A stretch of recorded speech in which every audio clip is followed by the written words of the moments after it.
Ser Podcast. Oh, sorpresa, ha terminado Succession y estamos destrozados con el final. Intentamos reponernos analizando ese cierre y por qué ha sido una de las grandes series de los últimos años. Los Roy son un poco odiosos, pero nosotros les hemos cogido cariño. ¿Podía haber un final feliz? ¿Es inteligente o tramposo el final? ¿Es conservador? En este episodio lo discutimos. Allá vamos. El cine en la Ser con Pepa Blanes.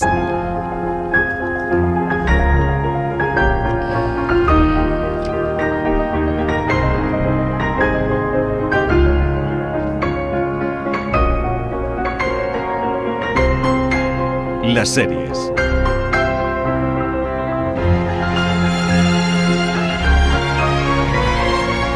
Y esta es la sintonía que aterroriza cada semana a Julia, nuestra técnico, porque sabe que llega el momento de los spoilers y a nosotros nos pone casi, no sé, como en una áurea de analistas electorales. Dani Garrán, José Manuel Romero, llega al final de Succession. Madre mía. Destrozado Qué estoy. viaje, Pepa. No creo que me recupere en mucho tiempo. Avisamos de que sección con spoiler.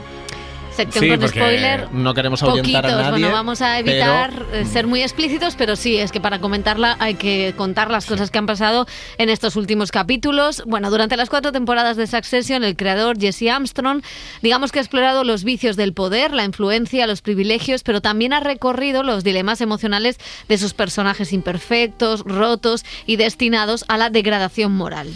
Sí, lo que comenzó como una adaptación del Rey Lear de Shakespeare, una serie basada en un esquema calculado de traiciones y alianzas en la búsqueda de un heredero para la fortuna de un padre, se ha convertido en la nueva joya de la corona de HBO, como un retrato de las miserias del capitalismo feroz, la corrupción empresarial y la influencia de las élites en el poder. Succession ha llegado a su fin después de 39 capítulos y por ahora con 13 Emmys en su poder. Seguramente la lista aumentará. Durante todo este tiempo hemos debatido acerca de cuál de los 3 hijos de Roy conseguiría hacerse con los mandos del gigantesco imperio empresarial Weista-Royco, que controla la cadena pública la cadena de noticias más importante de Estados Unidos y podría controlar la pública también. La pública también. Lo que quiera. Dale Telemadrid. Kendall, Siv y Roman han pasado por muchísimas alianzas, traiciones y pactos y hasta el último momento sus preferencias no han dejado de cambiar. Te quiero, Shiv, te quiero un huevo, pero no podemos llegar por las buenas y decir que nos plantamos contra el acuerdo, que tenemos una idea brillante, pero que nos liderarás tú cuando ayer mismo bailabas a su son. No podemos. Ni decir que es Roman porque le falta imagen y encima ahora da pena. E igual peta. Así que, como es lógico, quiero ser yo. Pero de verdad creo que cualquiera objetivamente diría: Los Ángeles, mi perfil, experiencia, posición, deseo, mis declaraciones. ¿Debo ser yo? Si queremos conservar la empresa para nosotros, para mis hijos, para el tuyo. Madre mía, es que Te has quedado embobado. Sí, no, es que estaba pensando lo de empezar una frase, un alegato diciendo: te quiero un huevo, pero y ahora la ristra de condiciones para quedarme yo con el imperio. Bueno, después de la muerte, como saben, del patriarca, esto es un spoiler de hace 6 capítulos, en el inicio de esta temporada, la batalla de los vástagos se vuelve despiadada, como escuchamos, más que en dilemas financieros. En estos últimos capítulos hemos asistido a una exploración del sufrimiento, del desarraigo y de las heridas por resolver entre los vínculos emocionales de los hermanos. Todos se van dando cuenta de que ninguno tiene la capacidad de vencer a los demás ni de despegarse de la herencia que supone un apellido como el que tienen. Soy óptimo. Para esta empresa soy óptimo para nosotros. Si los 3 votamos, mantendremos el control. Si no, todo se acabó para siempre. Ajá. Y ocurre una cosa, que soy un pistón hecho para una sola máquina. Y si no me dejas hacer esto... Mira, esto es lo único que sé hacer. No eres el centro de todo. Lo sé. Tú no eres el más importante. Yo no creo que lo sea. Sí que lo crees, por supuesto que lo crees. Lo crees. Es una estupidez. Los 3 sacamos algo con esto. Votarías contra ti misma, ¿te das cuenta? Sí, escucha, por favor. Te ruego que me escuches. Estoy capacitado. Considero que no se te daría bien. Otro silencio. Estaba escuchando la banda sonora por detrás. Bueno, estas luchas internas se han sucedido bajo la atentada mirada de Matson, el líder de la empresa tecnológica que amenazaba con el asalto a la corporación familiar. El final de la serie es tan desolador como coherente con esa traición de la que todos han sido partícipes en algún momento. Al final, Logan Roy es poco más que un recuerdo, la empresa otro recuerdo lejano, y los 3 hijos han resultado incapaces de gestionar todo lo que tenían entre manos. Un cierre que coloca las piezas de un rompecabezas retorcido en el que todos ocupan un lugar que en mayor o menor medida han ido labrando. No estoy buscando ningún socio. Solo estoy buscando una cara visible. Porque, escucha, vamos a dejar la empresa en los huesos, vamos a apurar hasta el máximo. Va a ser desagradable. Por eso necesito un absorbe hostias. Cuando esté, dale que te pego, haciendo lo que mola. Claro. Eso es lo que necesito. ¿Lo ves un problema? No, tío. No. Lo puedo hacer. Logan 2.0. Solo que esta vez es un chico sexy. Es tremendo este momento. El mamporrero de Succession.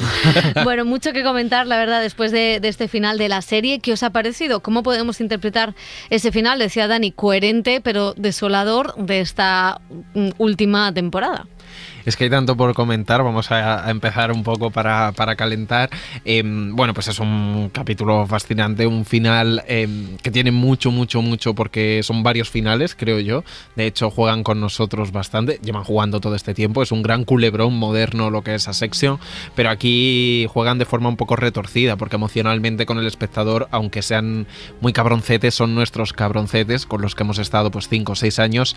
Y el capítulo que dura hora y media pues tiene, en mi opinión, 2 finales. Un final emocional de los 3 hermanos reunidos en una casa familiar, no vamos a decir mucho más de ese aspecto, y que realmente te los crees, te reconcilias de que pueden llegar a ser 3 hermanos que se lleven bien, ¿no? Y luego está el final financiero político de su historia, que difiere en ese momento del emocional, pero que indudablemente implica la decisión que ha tomado cada uno y cómo se mueven esos peones, que es de lo que se ha tratado toda la serie, ¿no? De quién se quedaba con el pastel. Y la verdad que es desolador por el camino que se le abre a la protagonista femenina, a Shiv, que toma una decisión que puede parecer muy conservadora, pero yo creo que ideológicamente es muy coherente con el mundo en el que vivimos y con las posibilidades que puede tener en una empresa así. También Roman, que es el personaje quizá más roto y débil en algún sentido por el acoso de su hermano, como se ve en la escena final prácticamente.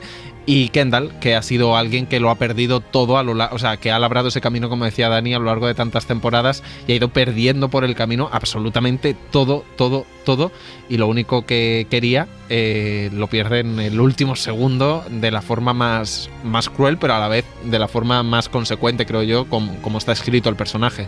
A mí me parece que es un final completamente coherente. No es el final que más me hubiera gustado a mí, pero al final yo creo que los 3 hermanos pierden absolutamente todo. O sea, es verdad que Sib toma una decisión al final, pero esa decisión le va a apartar de su familia, de sus hermanos, y me parece que todos acaban perdiendo, y al final Succession es un poco la gestión, más que del éxito, del fracaso familiar, emocional, personal, de todos y cada uno de ellos. Estoy de acuerdo con esos 2 finales que dices tú, José. Esa conversación en esa cocina me parece súper tierna, me parece todo un regalo, ¿no? que nos hace el creador al espectador. En parte al final queremos eso, o sea, lo que buscamos es que los hermanos hagan piña, los hermanos se queden con la empresa, estén unidos y haya un final feliz. Pero yo creo que a esta serie lo que le pegaba era pues este final, un final triste, un final desolador en el que todos están perdidos en la vida y empresarialmente, y me parece uno de los grandes finales de las series de HBO. A mí o sea, quiero decir que independientemente de cómo queden cada uno de los personajes, ¿no? Y de si han sido coherentes o no, y es verdad que la serie durante toda la temporada ha hecho continuamente lo mismo. Cuando parecía que estaban divididos, los volvías a juntar, y cuando se volvían a juntar se iban. O sea, ha sido una serie en la que en cada capítulo había unas alianzas alianzas distintas y unas rupturas nuevas. Y eso, que en cualquier otra ficción puede resultar un rollo macabeo y algo que no te crees o que te saca continuamente, en esta, por cómo está hecho o por incluso por el contexto, ¿no? En esos, si nos fijamos en la política, al final esas alabanzas, o sea, no es de extrañar que de repente haya políticos que dejen un partido y luego apoyen otro. Quiero decir, voy a pensar en Íñigo Errejón y Sumar, ¿no? Íñigo Errejón se va de Podemos precisamente porque entra a Izquierda Unida y ahora de repente está con Sumar. Quiero decir que el mundo da muchas vueltas, las alianzas y la lucha por el poder dan muchas vueltas. No estoy comparando a la izquierda con Succession, pero sí que quiero decir que cuando se lucha por el poder, las alianzas no son siempre las mismas, ¿no? No todo es ideológicamente puro, hay muchos cambios, y lo que muestra esta serie es precisamente eso. Lo que pasa que lo hace desde el lugar quizá más ajeno a nosotros, que son esos millonarios que no cogen, ya ni siquiera cogen coches, que en esta temporada ¿cuántos aviones y helicópteros han cogido? Es que está más que en el Festival de Cannes, más que todo el Festival de Cannes. La huella de carbono ¿cómo está? Va fuertecita. Y sí que creo que es un final que ideológicamente tiene su aquel, porque al final es una vieja cultura empresarial frente a otra nueva, ¿no? Son los herederos que se quedan al margen y arribistas que llegan, y que son cosas que podemos ver en la política, en la empresa, en el mundo de los medios de comunicación, en muchos sitios, ¿no? Entonces, que creo que sí que es una serie acorde con el mundo que está contando.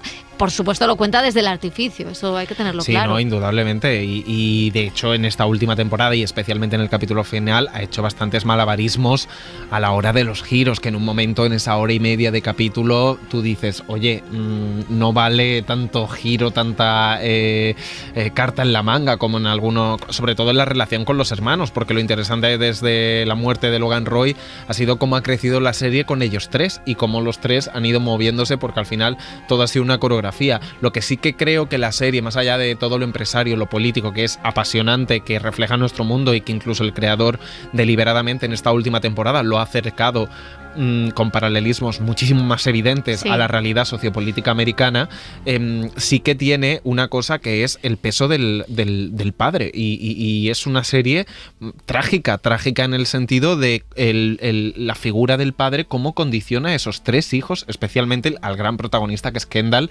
Los otros dos es verdad que han tenido muchísimo protagonismo, pero Kendall se lleva el plano final, es decir, eso también es una declaración de intenciones, y es como un padre le arruina la vida también a un hijo por la manera en el que, cuando dice a los 7 años, me prometió esta empresa, claro, ¿no? Y como el padre es el que lía la madeja de algo que indudablemente en un mundo antiguo el hereu, ¿no? El mayor de la familia heredaba la fábrica, heredaba la casa, heredaba todo.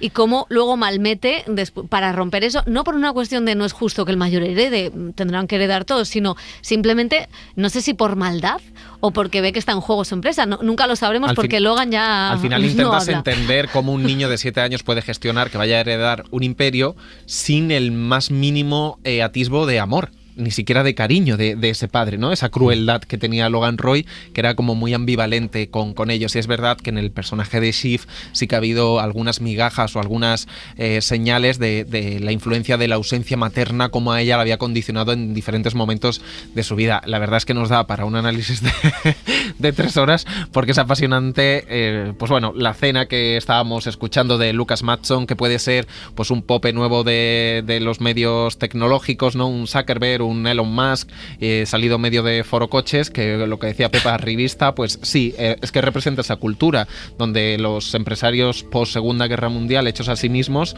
pues sus imperios no lo han heredado los hijos ricachones, y al final se los han quedado pues los nuevos supuestamente visionarios del Silicon Valley, que replican muchas de las dinámicas laborales que son antiguas. Y luego a mí también me gusta pensar y me gustaría que fuera verdad que las decisiones empresariales, incluso las decisiones políticas, como pasa en Succession, hay muchas veces que se toman desde la rabia. En una noche electoral, dices. Desde el rencor, desde la rabia o desde el amor, más allá de intereses, ¿no? De mirar a largo plazo, en futuro. Bueno, las las decisiones que ha tomado Steve en el último capítulo, es verdad que está pensado para su futuro, para el de su hijo, pero también hay una parte como de rabia del momento de no quiero verte ahí, aunque seas mi hermano, ¿no? De te quiero mucho, pero no te soporto, que esa es como la frase que hace. Y no sé si en el mundo real, empresarial, a estas altas esferas pasará eso, pero es verdad que hay una parte también como de que te sale de dentro en ese momento y es irracional. Estoy buscando paralelismos con otras grandes familias españolas que hayan heredado tanto, además, pero claro, ese imperio desde el complicado. absurdo se toman muchas decisiones, como en ese gran capítulo de la noche electoral, ¿no? Donde tú ves en manos de quién estamos, de qué televisión declara la victoria de un presidente americano mientras alguien le mete en los ojos un líquido. Al único sensato, el wasabi. Sí. Claro, es que cuando vemos ese tipo de análisis nos echamos a temblar, porque al final la campaña que da la victoria a Trump es una campaña similar. No voy a meterme en jardines hablando de España, pero en realidad el peso de los medios de comunicación es complejo, muchas veces cuesta que lo denuncia, pues es señalado también, y aquí se ve claramente esas connivencias. Claro, son 3 hijos locos, porque el padre es verdad que era como, bueno, teníamos cierta afinidad, pero el padre, ideológica, pero el padre siempre se mantuvo al margen, ¿no? Quizá como que sí que marca una era, un cambio de era en el que todo es a calzón quitado. Da igual, ¿no? Sí. O sea, da igual porque ya, bueno, pues di que han ganado las elecciones en Wisconsin, ¿qué más da? Pero hay una mezcla de maquinación y capricho. ¿Sabes? Como de que también en las series se mueven en esa línea que a mí me parece muy complicada de no tomar esas decisiones como de forma muy, muy directa o tal, sino que muchas veces son a tropezones como se desarrollan los personajes en decisiones importantísimas para el futuro, que para ellos les da igual porque su futuro no va a cambiar, porque tienen asegurado ese dinero. Entonces es muy interesante. Acordaros cuando Roman despide a la ejecutiva de Hollywood que hacía películas simplemente porque le contesta mal, ¿no? Bueno, y Greg con el Zoom, despidiendo a todos los corresponsales de todo el mundo y le dice goodbye y apaga el Zoom. Bueno, eso lo han hecho empresas. Total. O sea, muchas empresas tecnológicas han despedido por Zoom. O sea, y aquí vemos al sueco, lo primero que pide es una escabechina, ¿no? Que va a despedir a gente, pero que ahora lo va a hacer un chico sexy. Y qué bien están los actores. Vamos a hablar, porque después de este final con giro incorporado, pues es verdad que cada uno de los protagonistas, como hemos ido contando, queda relegado a un lugar diferente, pero es verdad que todos acaban perdiendo mucho de lo que tenían. Quizá Kendall, como decíamos, con ese plano final, pues es el que acaba un poco más desolado. Sí, el personaje de Jeremy Strong, con el que ha ganado el Emmy, es uno de los que más peso ha tenido siempre como heredero del Imperio Roy, después de un encuentro con sus hermanos que resulta incluso tierno, y de la gran pelea que hace que su sueño se desmorone. El personaje camina deambulando sin rumbo frente a una simbólica estatua de la libertad. El actor ha contado en el podcast oficial de la serie cómo ha sido enfrentarse al final de esta etapa de su carrera. I think I felt that the journey through this episode was, winding the bow back. Dice el actor, creo que el final a lo largo de este episodio consistió en hacer retroceder el arco del personaje lo más posible para alcanzar su objetivo final, que es alguien que lo ha perdido todo. Ha perdido a su padre, ha perdido su moralidad, ha perdido en cierto sentido su alma, ha perdido a su hermano y a su hermana, ha perdido a sus hijos, ha perdido el amor y ha perdido su ambición, que es algo que ha definido su vida. Bueno, pues ahí escuchábamos al actor. Es que lo ha perdido todo. Perder la ambición, ¿eh? En una familia así, es que es una familia que se mueve por la ambición. Y educado, básicamente, en la ambición. Eso no te recuperas en la vida. En la vida. Ahora comentaremos todo lo que ha dicho Jeremy Strong después del capítulo final, porque se ha hartado de hablar con los medios americanos. Sí, también hace balance de estos 5 años en los que ha interpretado el personaje y en lo que ha significado Succession en el panorama televisivo actual. The show is Shakespearean in scope. Dice Jeremy Strong que el espectáculo tiene una dimensión shakespeariana, es como si fuera una sátira rápida, pero tiene una profundidad enorme para documentar la vida contemporánea en este momento de nuestro país y de nuestra historia. Haber estado en el centro de algo tan significativo me hace sentir orgulloso y agradecido. ¿Qué significa? Hay algo en lo que he pensado desde que empezamos a hacer esto y que he leído, y es donde no hay amor, el poder llega... Y es que donde no hay amor, el poder llena el vacío. Y para mí, de eso es lo que ha tratado siempre la serie. Y no creo que Jesse Armstrong esté ofreciendo ningún tipo de solución, pero para mí eso habría sido lo que podría haber ayudado y tal vez incluso salvado a estas personas.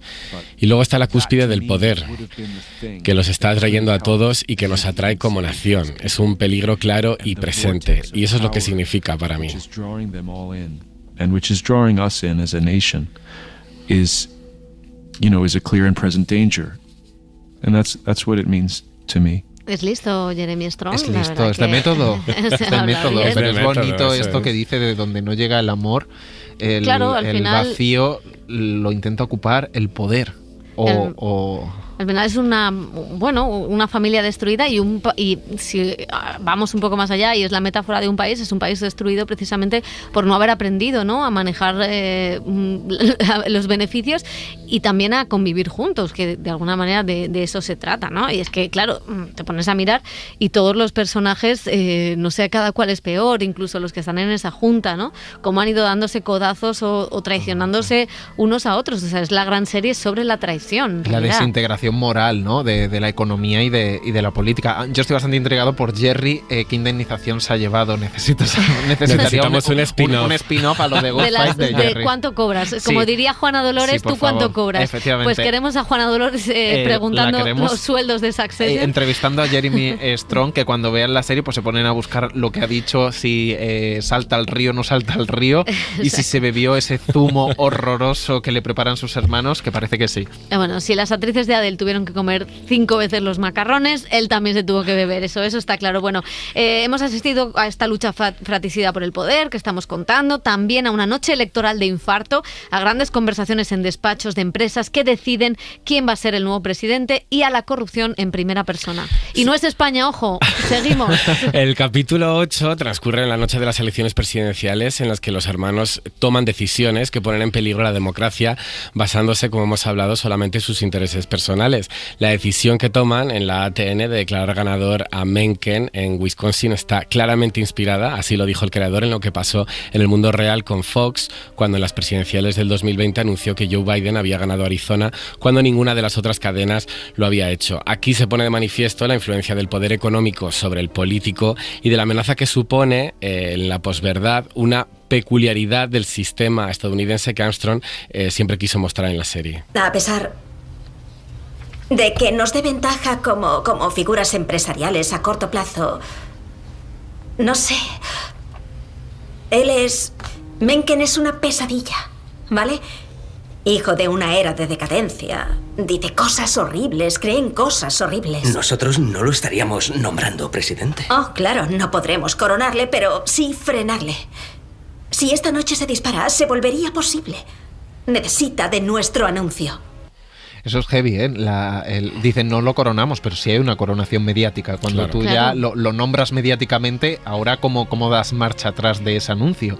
Es muy interesante, sobre todo en Estados Unidos, donde están esos estados en disputa que condicionan el número de votos. Bueno, como decíamos, la crítica a los medios de comunicación ha estado presente en toda la serie. Los paralelismos de la empresa familiar de esa sección con la de Rupert Murdoch siempre han estado muy claros. Y Waystar Royco incluye la cadena de noticias conservadora ATN, inspirada en Fox News. El propio Brian Cox, el patriarca de la serie, nos contaba su paso por Madrid hace unos meses, en la promoción de la 4ª temporada, lo mucho que le preocupaban las fake news y la tendencia manipuladora de los medios estadounidenses. Yeah, it does worry me because it's such Fox is... Claro que me preocupa porque es tan... Quiero decir, la Fox es horrible y está mintiendo, está eligiendo cómo hacerlo. Y también en Estados Unidos es muy interesante, incluso desde la izquierda, una prensa mucho más liberal, porque parece que todo es cuestión de opiniones. No se trata del conflicto de cosas. Ya sabes, venden una opinión en lugar de informar de las noticias la mayor parte del tiempo, y creo que hay que tener mucho cuidado con eso. Hay formas de opinar, no me malinterpretes, no estoy en contra de que muestren su opinión, pero a veces eso se aleja de los hechos, de la realidad real, ya sabes, solo la opinión. Y siempre es para hacer lo que dice tu sistema de creencias, y es muy difícil. Creo que es muy difícil para la gente ahora, especialmente en los medios de comunicación, en los telediarios, para los presentadores y las mujeres, es muy difícil aceptar una relación con cierta distancia. Y tiene que ser así. Y esa es la disciplina que a veces falta, ya sabes. Bueno, pues siempre nos quedará esta entrevista con Logan Roy, con Brian Cox. Lo recordaré uno de los grandes personajes de la televisión en una de las series que, esto no hemos hablado, pero lo seguiremos hablando cuando analicemos, que de alguna manera también cierra una etapa en la televisión.